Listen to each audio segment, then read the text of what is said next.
Does Bangladesh hates India? क्या आपने भी सही सुना जो मैंने सुना? आई mean I have a big big big doubt and it can't happen, but this video titled by Abhi and News says this, that Bangladesh hates India. Well, I don't think so that people of the countries have such kind of hatred, and Bangladesh is our, one of the best neighboring countries that we Indians have, and the relations जो बांग्लादेश और India के बीच में है, that's at a very different level. चाहे वो diplomatic relationships हों, चाहे वो आपस में in-person relationships हों within the individuals of the public of these both the countries, और हायर लेवल्स पे जैसे हमने बात करी डिप्लोमेटिक लेवल पे भी जो ये रिलेशंस है वो बहुत बहुत अहम हैं, बहुत मजबूत हैं, और बहुत क्लोज रिलेशनशिप्स हैं. तो I really have a doubt on this video, but what let him say कि what he wants to say, and let us hear कि वो क्या बोलते हैं. Does this video has any facts which it claims that Bangladesh hates India? ये तो video देखने के बाद ही पता चलेगा. तो बिना देरी किए हुए आइए इस वीडियो को शुरू करते हैं. मालदीव्स के बाद एक और देश में भारत को हेट मिल रही है, और वो है बांग्लादेश. बांग्लादेश की ऑपोजिशन पार्टी इंडिया आउट के नारे लगा रही है. कश्मीर में बनी शॉल्स को फेंक रहे हैं, इंसल्ट कर रहे हैं. सोशल मीडिया पर इंडियन प्रोडक्ट्स को बॉयकॉट करने के हैशटैग्स ट्रेंड हो रहे हैं. उनके रिलीजियस लीडर्स हिंदू टेक्स्ट को पॉर्न से कंपेयर कर रहे हैं. पिछले साल ऑस्ट्रेलिया से वर्ल्ड कप हारने के बाद बांग्लादेश में लोग भारत की हार को सेलिब्रेट कर रहे थे. क्या बांग्लादेश भारत से नफरत करता है? उन्हें आजादी दिलाने में मदद करने के बावजूद क्या आज वहाँ के लोग भारत को दोस्त नहीं मानते? क्या मालदीव्स के बाद बांग्लादेश में ऐसे ही सेम कैंपेन शुरू होना बस एक कोइंसिडेंस है, या जियोपॉलिटिक्स का एक इंटरेस्टिंग खेल? समझते हैं आज के इस वीडियो में. सीधा पॉइंट पर आते हैं. बांग्लादेश के पॉलिटिशियंस ने देखा कि मालदीव्स में इंडिया आउट कैंपेन चला, और इसी कैंपेन के बेसिस पर मुइज़्ज़ू इलेक्ट होकर आए. ये कैंपेन बांग्लादेश को भी इंस्पायर कर रहा है. यानी अगर पावर पानी है तो एक विलन बनाना जरूरी है, जिससे फाइट करने के लिए पूरा कैंपेन चलाया जा सकता है. और मालदीव्स की तरह बांग्लादेश की ऑपोजिशन के लिए वो इमेजिनरी विलन है भारत. लेकिन आपको बता दें कि बांग्लादेश में इलेक्शंस ऑलरेडी खत्म हो चुके हैं. अवामी लीग लगातार चौथी बार बांग्लादेश में इलेक्ट होकर आई है. वोटर टर्नआउट सिर्फ 40% ही था, और ऑपोजिशन पार्टीज ने इलेक्शंस को बॉयकॉट ही किया था, क्योंकि उनका मानना है कि बांग्लादेश में फेयर इलेक्शंस नहीं होते. तो अगर इलेक्शंस ऑलरेडी खत्म हो चुके हैं तो ये कैंपेन क्यों? इस सवाल के जवाब तक हम इस वीडियो के एंड में आएंगे जरूर, लेकिन सबसे पहले थोड़ा बैकग्राउंड समझते हैं. बांग्लादेश ऑन पेपर तो एक डेमोक्रेसी है, लेकिन धीरे धीरे बांग्लादेश एक सिंगल डोमिनेंट पार्टी की पॉलिटिकल सिस्टम की ओर बढ़ रहा है. जैसे चाइना में सीसीपी है, या फिर सिंगापुर में पीपल्स एक्शन पार्टी, वैसे ही बांग्लादेश में अवामी लीग है. शेख हसीना दुनिया की longest continuous serving female head of government है, जो पिछले 15 सालों से बांग्लादेश की पीएम है, और इस साल भी इलेक्ट होकर आई है. चलिए बांग्लादेश की पॉलिटिकल हिस्ट्री को ब्रीफली समझते हैं. शेख मुजीबुर रहमान को फादर ऑफ बांग्लादेश कहते हैं. शेख हसीना उन्हीं की बेटी है. बांग्लादेश की आजादी के बाद 1973 में पहली बार बांग्लादेश में इलेक्शंस हुए, और तब रहमान प्राइम मिनिस्टर बने, और वो भी कैसे? 300 में से 293 सीट्स जीतकर. लेकिन उनकी सरकार 1975 में गिरा दी गई. 1975 में उनका असैसिनेशन हुआ, और बांग्लादेश एक मिलिट्री रूल में चला गया. इसी दौरान 1978 में जियाउर रहमान ने बांग्लादेश नेशनलिस्ट पार्टी फॉर्म की. 1981 में उनके असैसिनेशन के बाद उनकी विडो इस पार्टी की लीडर बनी. 1975 से 1990 तक बांग्लादेश मिलिट्री रूल और डेमोक्रेसी का एक वियर्ड मिक्स था. 1991 में पार्लियामेंट्री सिस्टम बांग्लादेश में लौट आई, लेकिन ये सिस्टम परफेक्ट नहीं थी. इलेक्शंस रिग्ड इलेक्शंस हुआ करते थे. फरवरी 1996 में इलेक्शंस हुए, जो सारी ऑपोजिशन पार्टीज ने बॉयकॉट किए. एज अ रिजल्ट बीएनपी 300 में से 278 सीट्स जीती. पूरे देश में लोग स्ट्राइक पर चले गए, और एक नॉन कोऑपरेटिव मूवमेंट शुरू हुई. सिर्फ 12 दिनों में सरकार गिर गई, और एक न्यूट्रल केयरटेकर गवर्नमेंट फॉर्म हुई. फिर से इलेक्शंस हुए, और इस बार रिजल्ट एग्जैक्टली उल्टा था. अवामी लीग 330 में से 146 सीट्स जीती, और शेख हसीना पीएम बनी. अब 2009 से लेकर आज तक शेख हसीना ही पावर में है. ये हिस्ट्री समझना इंपॉर्टेंट है, क्योंकि जैसे रिग्ड इलेक्शंस होने के आरोप तब अवामी लीग लगाती थी, वैसे ही कुछ आरोप आज बीएनपी लगाती है। जैसे अवामी लीग ने तब इलेक्शंस बॉयकॉट किए थे, वैसे ही बीएनपी अब इलेक्शंस बॉयकॉट करती है। तो कंक्लूजन क्या है? बांग्लादेश का पॉलिटिक्स इलेक्शन से ज्यादा मिलिट्री कू, बॉयकॉट और प्रोटेस्ट से मोटिवेटेड होता है। यहाँ डेमोक्रेसी तो है लेकिन ऑपोजिशन मिसिंग है। आज की बात करता है, आज भी बांग्लादेश में वन साइडेड इलेक्शंस होता है। इस साल के इलेक्शन में सिर्फ 40% लोगों ने ही वोट दिए और 300 सीट्स में से 216 सीट्स अवामी लीग ने जीते। कुछ लोग कहते हैं कि अवामी लीग इलेक्शंस फेयर है ऐसा दिखाने के लिए डमी इंडिपेंडेंट कैंडिडेट्स खड़े करते हैं, जिनके अगेंस्ट उन्हीं के खुद के कैंडिडेट्स जीत जाते हैं। इलेक्शंस रिग करने के, डेमोक्रेसी को मारने के काफी नूब तरीके भारत अपनाता है। अगर एक्सपर्ट तरीके जानने हैं तो हम हमारे नेबर से सीख सकते हैं। यानी दो ही पॉसिबिलिटीज हैं, एक कि बांग्लादेश में फेयर इलेक्शंस होते नहीं, या दो बांग्लादेश का ऑपोजिशन फेयर इलेक्शंस में शेख हसीना को हरा सकता है नहीं। क्या आपको पता है कि इस इंडिया आउट कैंपेन में सबसे फनी बात क्या है? ये कैंपेन जो इंसान चला रहा है वो इंसान खुद बांग्लादेश से बाहर है, बांग्लादेश से आउट है। ये है तरीक रहमान, जो बीएनपी का एक मेन लीडर है, लेकिन खुद फरार है और अपने ही देश से भागकर यूके में बैठे बैठे कैंपेनिंग करता है। उस पर खुद मनी लॉन्ड्रिंग का आरोप है। इसी ने पिछले साल हिंदू स्क्रिप्चर्स को पॉर्न टेक्स्ट से कंपेयर किया था। वो कहते हैं उन्हें पैराशूट ऑयल को बॉयकॉट करना चाहिए,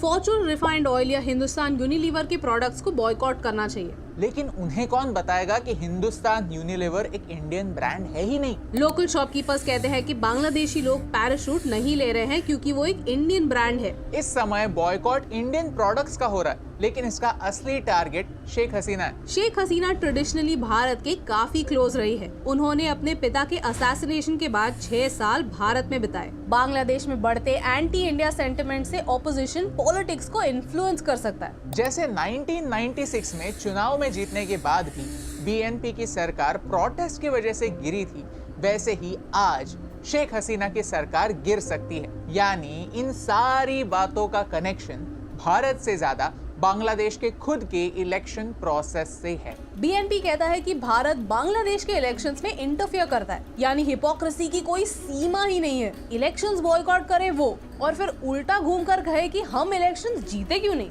बॉयकॉट सिर्फ एक बहाना है, असली ऑब्जेक्टिव लोगों को भड़काना है, शेख हसीना को एक प्रो इंडिया लीडर दिखाना है। लेकिन जिस देश की 90% लैंड बॉर्डर भारत से शेयर्ड है, जिनके कल्चरल और ट्रेडिशनल टाइज हमसे ही है, जिनकी ऑफिशियल लैंग्वेज एक इंडियन लैंग्वेज है, जिनका दूसरा सबसे बड़ा ट्रेड पार्टनर भारत है, उनके लिए प्रो इंडिया होना ही फायदेमंद है। दोस्तों, क्या आप जानते हैं कि भारत और बांग्लादेश एक दूसरे के साथ 4000 किलोमीटर से भी ज्यादा की लैंड बॉर्डर शेयर करते हैं? ये बॉर्डर पाकिस्तान और भारत की 3300 किलोमीटर लंबी बॉर्डर से भी बड़ी है। वैसे ही हम दो देश 54 नदियों का पानी शेयर करते हैं। बांग्लादेश में राइस, अनियन, सॉल्ट, अलग अलग spices, vehicles, paper, rubber, iron और स्टील, यहाँ तक चाय भी भारत से आती है। इनफैक्ट बांग्लादेश की सबसे पॉपुलर 2 व्हीलर बजाज है। बांग्लादेश अपने टेक्सटाइल इंडस्ट्री के लिए जाना जाता है, जिसके लिए लगने वाला कॉटन भारत से आता है। आंकड़ों की बात करें तो भारत $12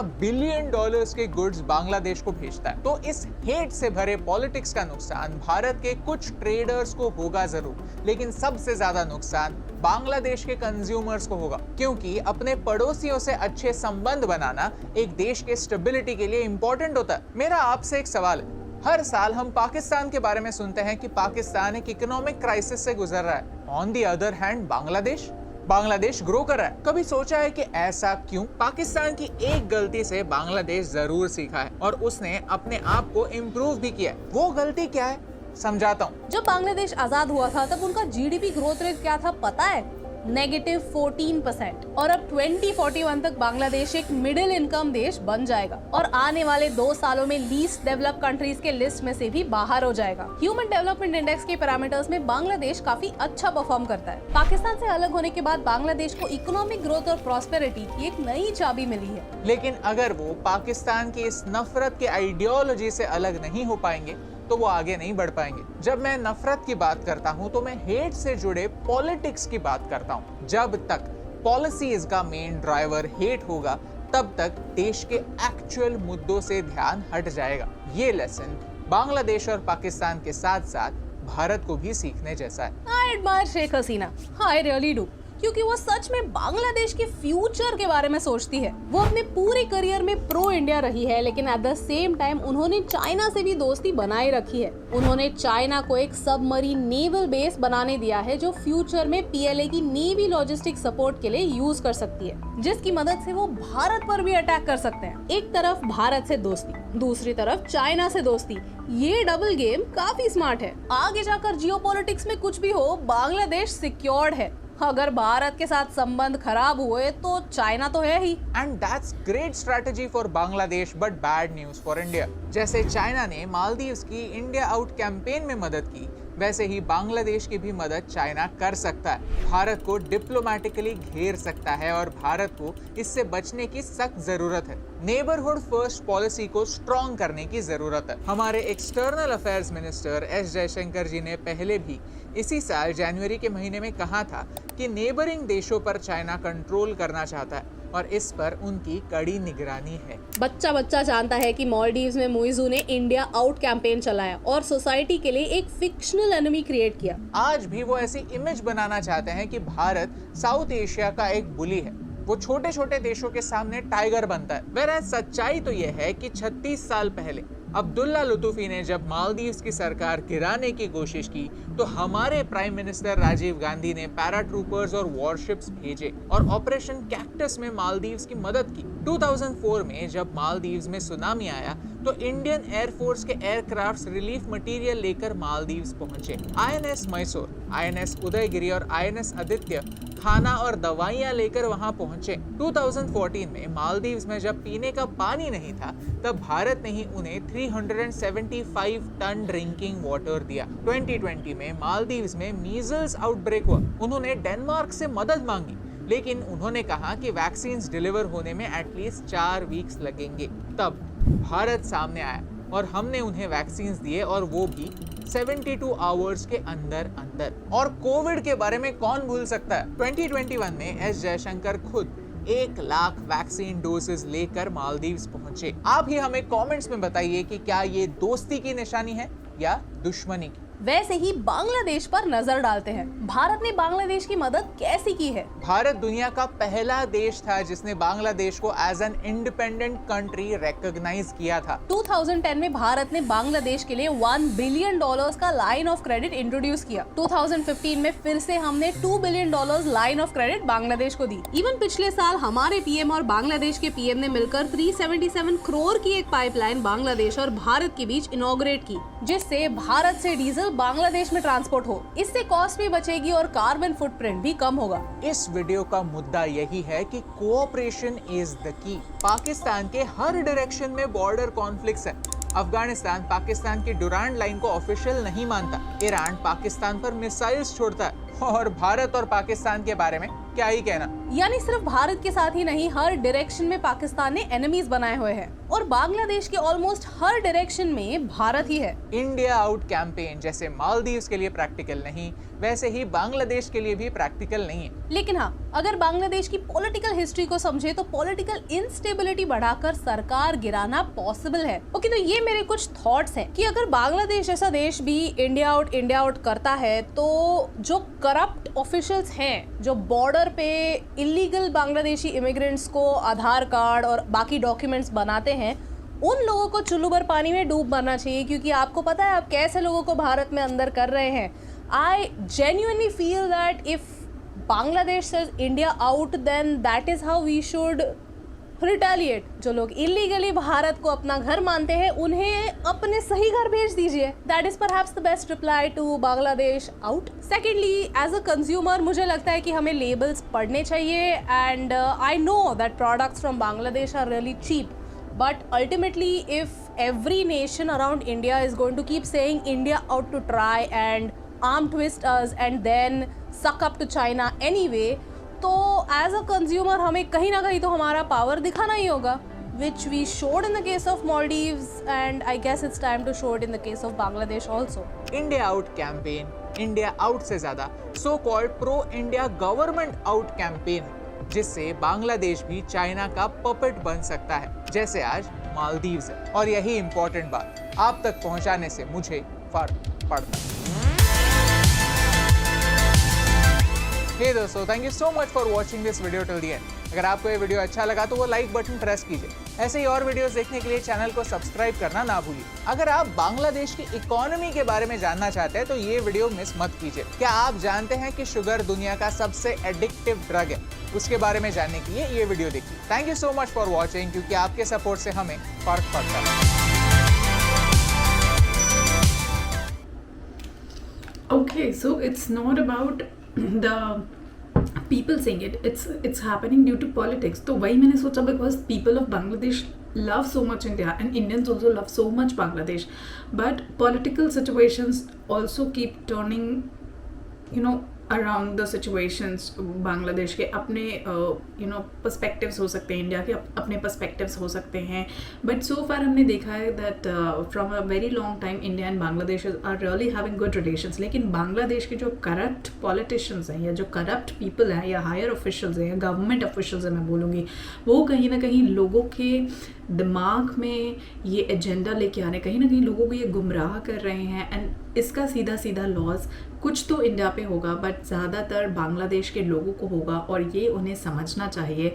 बिकॉज अगर आप अपनी वॉइस रेज नहीं करोगे तो at the end you will be also ending with loss in the end, last में।